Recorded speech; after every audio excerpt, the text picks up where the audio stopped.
Nyle DiMarco didn't see much of his own experience on TV when he was growing up. There has never been a show that really gives a deep dive into the deaf community or the deaf cultural experience, the actor, model and activist says. DiMarco, 31, who has won Dancing with the Stars and America's Next Top Model, sets out to change how deaf people are portrayed on TV as a producer of Deaf U, Netflix's new reality series, now streaming.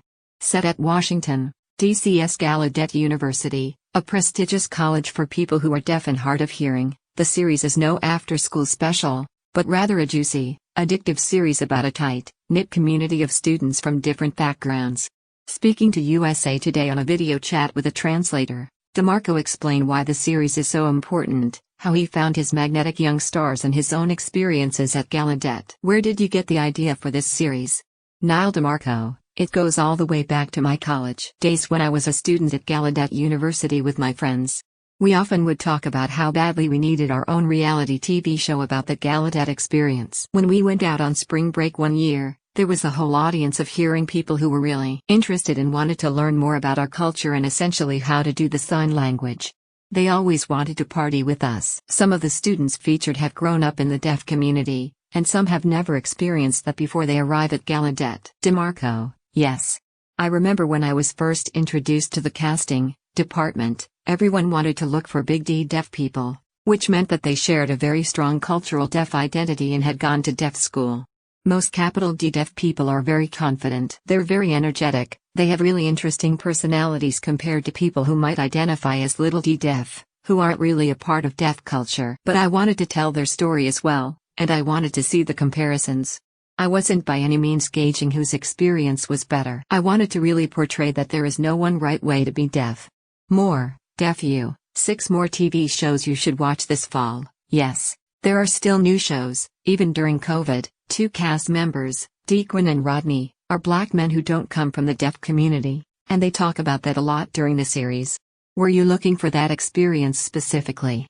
DiMarco, once we really built the cast and I had a chance to meet with all of them, some were very unsure about it. They knew that it was going to be on Netflix, but they weren't sure if this was something that would really tell their story. They were worried that the show could potentially cause them some harm in the future. And then we had Dequan. Originally, he responded and said, "No, I'm not deaf enough." And when I asked him what that meant, deaf enough, Dequan said, "Well, you know, a lot of people would assume that you're deaf enough and that your story is a lot more important," referring to DiMarco. But Dequan's story really was key. The romantic relationships on the show are so engaging, especially for anyone who really loves reality TV. Was it always going to be about romance? Or did it happen because the cast is made up of college kids who naturally are attracted to each other? DiMarco, I always wanted a little bit of romance involved, but I wanted to make sure that we were also including LGBTQ representation, because that's such a major part of our community. Growing up, hearing people would always ask, how do deaf people date? What does that even look like? And I thought, alright, well, now is the time you're going to get to see it. We wanted to make sure that the show didn't come off as a public service announcement. We wanted to see people go through romantic relationships or friendships. We wanted to see that universal experience that hearing people also go through in college. The series brings out a side of DC you don't often see in political shows.